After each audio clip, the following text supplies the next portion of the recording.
Good morning, everyone, and welcome to Blissful Literati, where today we are going to discuss one of the most interesting poems in the 7th standard CBSE literature textbook, Honeycomb. The poem today is The Shed by Frank Flynn. But before we begin, let's check the basic objectives of the poet in this poem. Or rather, what does CBSE wants us to learn from this poem? So basically the objectives are to give some idea about such building structures like shed, to suggest how imagination takes its flight, and finally to share some idea on sibling bonding. Let us now have a pictographic depiction of the shed. And as we look at this dilapidated ruined structure of the shed in the middle of this forested land, it does give out a ghostly ambience, atmosphere. And as we will read the poem next, we will find that the shed in the backyard of the poet or the narrator does have a living, breathing character, and he can sense some ghostly presence within. Or does he? We will come to know about all that shortly as we read the poem, but even before reading the poem, let's stop here for a moment and think, why should we read the poem? What is so important about it? What are we going to take away from it? So let's just think and let us remember all those horror movies. Do you remember that whether be it Conjuring or Evil Dead, there is always those deep, dark places, especially the basement. It is the basement all the time, all the time. Take Nun or Exorcist or even Conjuring, the basements, some deep, dark place that hold terrors untold, ready to leap into the world of the living and victimize those pure and innocent souls. Or perhaps you remember those sci fi movies, the science fictions, from E.T. the extraterrestrial to Koi Mil Gaya, that Hrithik Roshan one. They have all that one spare room or structure where something otherworldly is kept hidden. Just remember the structure in Koi Mil Gaya where they kept Jadoo hidden. It looked like a shed. It was a spare room full of broken, outdated parts. Such rooms are full of mystery and yet pulls everyone with a great magnetic attraction. The speaker in the poem has one such shed back in his garden and feels that great pull even though he is well aware of all the scary things inside. We all are. We all have that one place we are all afraid of. But does he, the narrator, the speaker, the poet, end up going into the shed? And if he does, then what happens to him? Or if he don't, then again, what happens to him? Let's go through the poem to satisfy our curiosity. Let us first read the poem line by line. There's a shed at the bottom of our garden with a spider's web hanging across the door. The hinges are rusty and creak in the wind. When I'm in bed, I lie and I listen. I will open that door one day. There's a dusty old window around at the side with three cracked panes of glass. I often think there is someone staring at me each time that I pass. I will peep through that window one day. My brother says there's a ghost in the shade who hides under the rotten floorboards. And if I ever dare to set foot inside, he will jump out and chop off my head. But I will take a peek one day. I know that there isn't really a ghost. My brother tells lies to keep the shed for his den. There isn't anyone staring or making strange noises. And the spider has been gone from his web since I don't know when. I will go into that shed one day, soon, but not just yet. So, this is the poem, and let us now summarize it.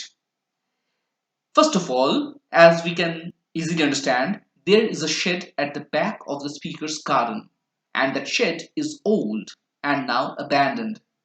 The hinges are rusty, noisy, and the shed is full of cobwebs. Nobody really goes in there for a long, long time. The windows are dusty with the glass panes cracked. No renovation even. And the speaker, whenever he goes around it, he feels somebody stares at him from the inside. And his brother, even he has also warned him about the ghosts inside. However, the speaker knows that there actually is nothing inside. Maybe he is not that small as everybody around him thinks him to be. He wishes to go inside one day and take a good look around. But for now, as he's a child and like a child, he is afraid of the dark and the unknown. Let us now talk about the tone and setting of this poem.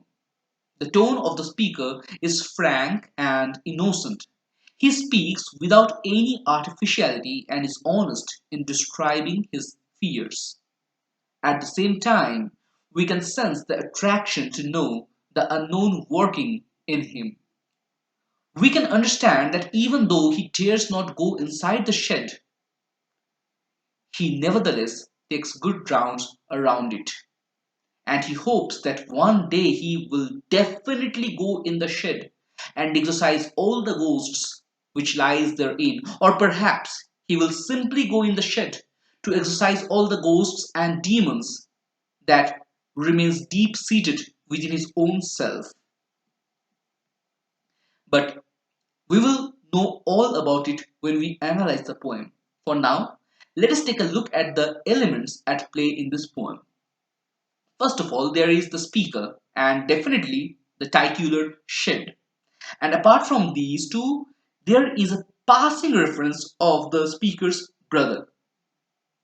Let us now analyze the poem part by part. There's a shed at the bottom of a garden with a spider's web hanging across the door.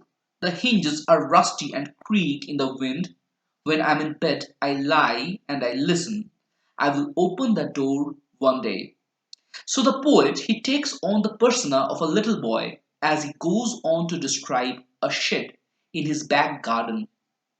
It is a deserted and dilapidated place with spider webs hanging and rusty hinges that creak in the wind. Its appearance sparks imagination in the child's mind. It may appear as a haunted place or some such mysterious place that begs for some investigation, and yet the boy is scared to go in there alone. He will go, but perhaps on some other day.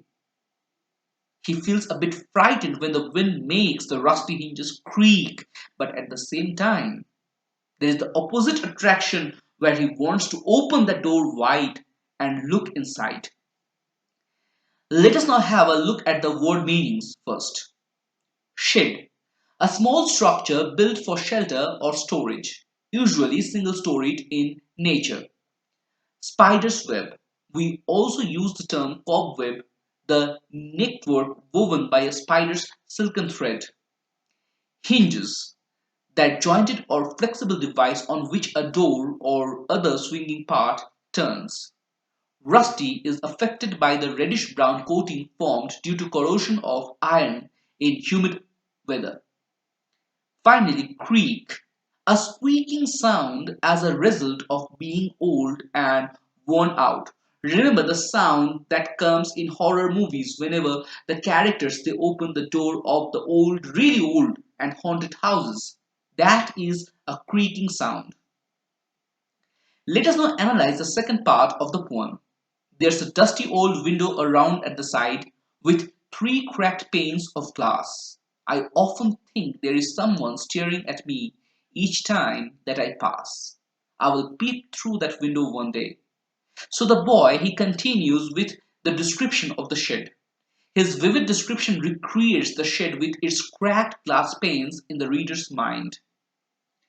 His description makes it quite clear that he roams around the shed often, and maybe he plucks his courage and peep into the dark window with broken panes from where he feels someone is looking at him. But not just yet. He looks at all the signs that tell us, and even him, that the shed is not used anymore. The haunted ambience that he created in the first stanza is thus continued in the second. As here, as the speaker goes near the shed, he feels that someone is following all his movements from the inside. And still, he plans to gather courage someday and peep through that window. But the point to be noted is that he says he will do that, but one day, not today. That is the basic thing which makes him still a child and not a grown up. In his imagination, the ghosts, the spirits, they still live, and he's waiting for that one day when he will have gathered courage enough to go in there and exorcise all the ghosts. But again, that day when it comes will also mean the end of his childhood phase and the awakening of adulthood. Now let us talk about the word meanings first. Dusty is to be covered in dust. Synonyms include dirty, dingy, grimy, and sullied. Panes of glass, a piece, section, or side of something. Here in this poem, a framed sheet of glass in the dusty window. Peep means to peer through or to look cautiously. Synonyms include glimpse, peek, cast, or glance. Before we move further, as we have come almost to the midpoint of the poem, it is a good time to take a short break and try to analyze what we have learned till now. You see, the speaker, who assumes the persona of a small child, takes the listeners into confidence and shares his fears for, and at the same time, the mysterious pull towards the abandoned shed. The shed is at the back of his garden and is old, and nobody really goes in there. The creaking sound of its door keeps the speaker awake at night, awake with his imagination running. Even in the daytime, he feels as if somebody is watching him from inside. Again, the regurgitation of his night imaginations. In spite of all that, he still wants to go in there as if the shed is pulling him inexplicably. So, does he go in there? What happens? We will come to know all that as we move on to the third part of the analysis. My brother says there's a ghost in the shed. Okay, so there is a ghost who hides under the rotten floorboards, and if I ever dare to set foot inside, really, that's a terrible warning. So, and if I ever dare to set foot inside, he will jump out and chop off my head. But I will take a peek one day. So, this particular stanza, it introduces another element in the poem. The element is the speaker's brother. You see, the elder brother, he wants to keep the shed for himself. How do we know? We will know soon. But for now, he basically wants to keep his younger brother out of it. So that is why he tells all these stories about ghosts hiding beneath the rotten floorboards. You see, when you walk over the floorboards which are already rotten, they make a creaking sound. So the elder brother is making use of the sound as he frightens his younger brother by saying that it is the movement of the ghost who is lying there waiting for somebody to go in there with his fingers, skeleton, bony fingers ready to clasp around the neck and wring it and kill him. Such horrific details, I am sure that the elder brother must have given, and even more horrific details to his younger brother, so that the younger one, the little boy that he is, gets really frightened and never comes anywhere nearby. So even the speaker, at the risk of being attacked by the ghost, even then he thinks of peering into the dark shade someday, but again, someday, one day, not today, not now. So perhaps the frightening, the objective of the elder brother, perhaps it is working. He's scared. He feels, indeed, in the previous para also, we have seen in the previous stanza that he feels somebody is staring at him from the inside of the shed. So basically, who that might be? Perhaps this ghost who is hiding beneath the rotten floorboards. Or really, is there any ghost there? We will know all that in the next part, but before that, let us get to the word notes, the meanings of some words like ghost. Ghost is the soul or spirit of a dead person appearing after death. Rotten means to have rotted, that is to go bad, or weakened due to the action of fungi or bacteria. Floorboards, a board, spatially usually wooden in nature in a floor. Peek is to look in secret, to avoid being noticed. Synonyms include peep, glance, or glimpse. Let us now finally come to the final part of this poem and all its mysteries, everything I am sure you can also be sure will be revealed now. So let's see what it is all about. I know that there isn't really a ghost. My brother tells lies to keep the shed for his den. Okay, so the big secret is out. There isn't anyone stirring or making strange noises, and the spider has been gone from his web since I don't know when. I will go into the shed one day soon, but not just yet. So you see, the final section of the poem really takes us into the child's mind. We go in there, we see, we feel what he is thinking, what he himself is feeling, and what he feels is that there is no ghost inside the shed. He knows that it is all a story concocted by his own brother. They're all lies. Why? Because his brother basically wants him to keep out of his den so that the elder one may enjoy the shed all as his own. It is his own kingdom, his own realm. He is the monarch of all that he sees in there. And he wants his brother, his younger brother, out of it. That is why all these stories, all these frightenings. But perhaps this narrator is not as little as his brother considers him, because we can see that he can understand all the lies, all the stories that his brother is making up. But does it help knowing all that? Because you see, he plans to go into the shed one day soon, and yet he says, not yet. Why? You see, because even though he knows that the only living member of the shed, that is the spider, even he has left his webs. But even then, this maturity, this maturity doesn't sustain. It goes away and the child comes back. And the child wants to wait for some more time before going in. Because you see, the childhood is a phase where he is afraid of the unknown.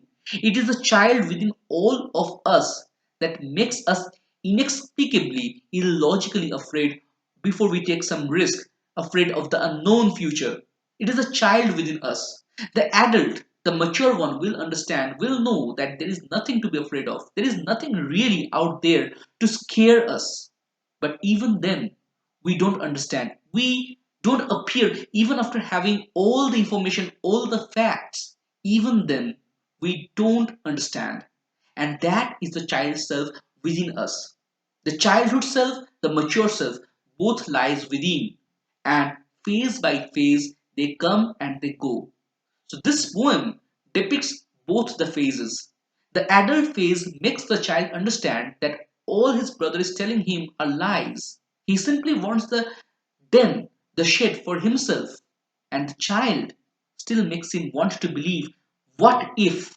He wants to believe in the what if. What if there is a ghost? What if there is somebody inside, some otherworldly entity? And that is why he wants to wait. He doesn't want to go into the shed just yet. So, with this, we come to the end of this poem.